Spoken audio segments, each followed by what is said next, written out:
This is Morning Motivation for Educators on the Bee Podcast Network. Learn about all the shows at beepodcastnetwork.com. You'll hear from a variety of formal and informal educators who help put this podcast together. If you'd like to contribute your voice to the show, please go to morningmotivationedu.com to apply. I am Joey Mascio. I was a middle school teacher for 7 years, and now I run Sidekick to Hero, a coaching business that helps teens with confidence, social skills, and goals.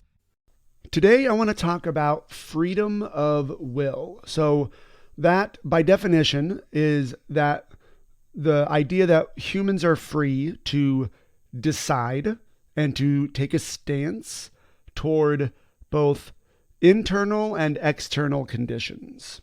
So the freedom in this context is defined as a space to shape one's own life within limits of specific possibilities. So that's kind of the definition as Viktor Frankl puts it. I'm reading one of his books right now, Will to Meaning, and it's amazing. So my mind is very much wrapped up in all of his concepts. And so he talks about the freedom of will. And when it comes to freedom, and right now as I'm recording this, it's about the 4th of July. When it comes to freedom, it's something that we love, especially in America. We love it. And also, hey, in Canada, I'm not forgetting about you. Canada Day is July 1st. And we love freedom, and it's great. We fight for our freedom. We kind of love that idea of standing up so we have the ability to become who we want to become.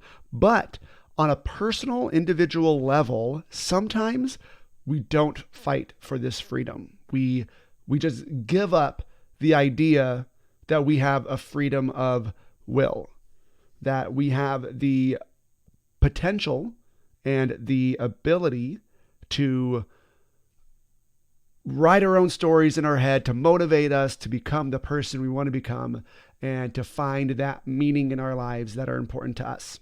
There's 2 different ways that this is done, according to Frankl, and I'll break them down for you so you can find them in your life to see, how might either one of these ways be showing up in my brain?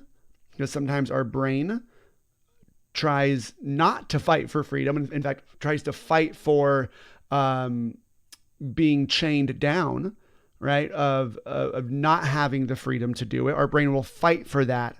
And it's ironic, but it does that. And it generally is not helpful.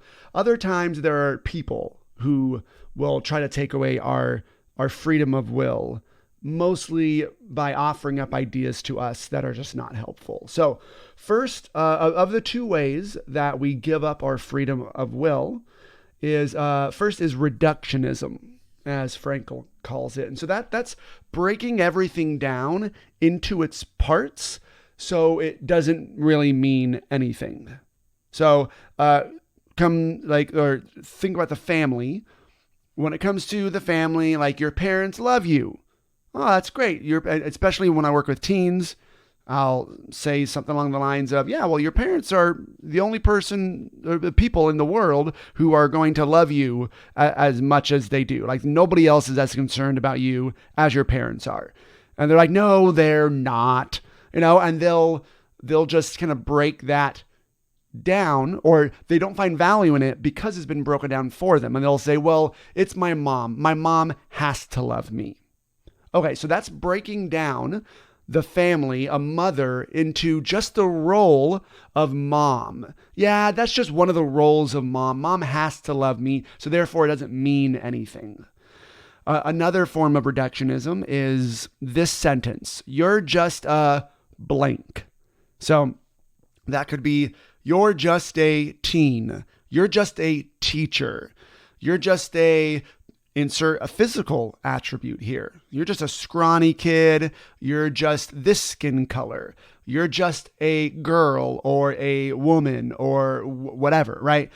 So breaking you down into whatever label that might fit you, and then assuming from that, well, just because you are that, you can't really do much. It really takes away the meaning of who you are and what you can do. And if you're just a blank, then you don't really have that freedom of will.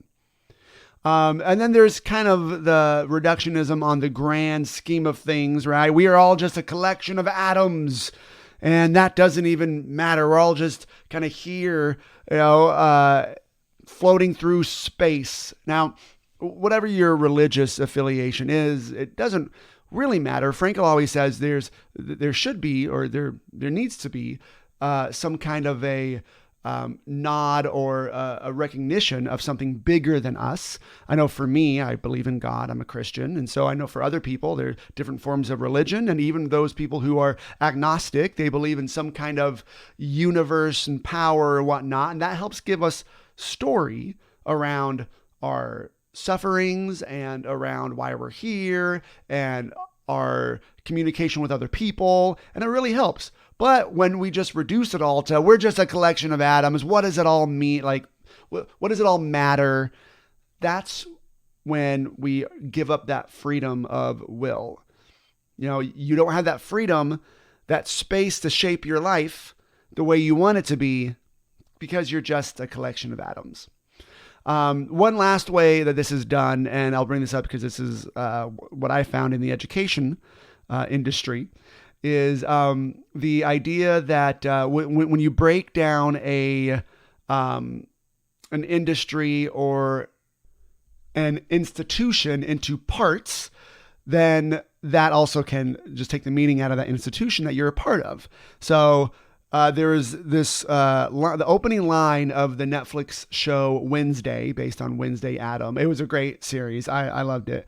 But the opening line is her walking through a public school, and she says this. She says, "I'm not sure whose twisted idea it was to put hundreds of adolescents in underfunded schools run by people whose dreams were crushed years ago." And then she ends that by saying, "But I applaud their sadism," or something like that. So that's a perfect form or perfect example of reductionism.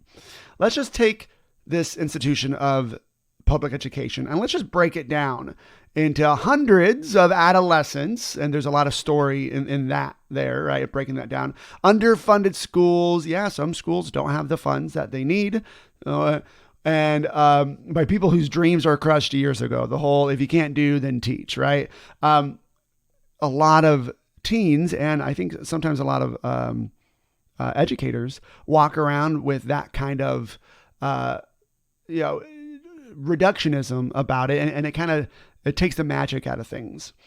So the second way that we give up our freedom is determinism, which is just, you know what? Our will doesn't even matter. There's nothing you can do. You can't change the world. You either have talent or you don't.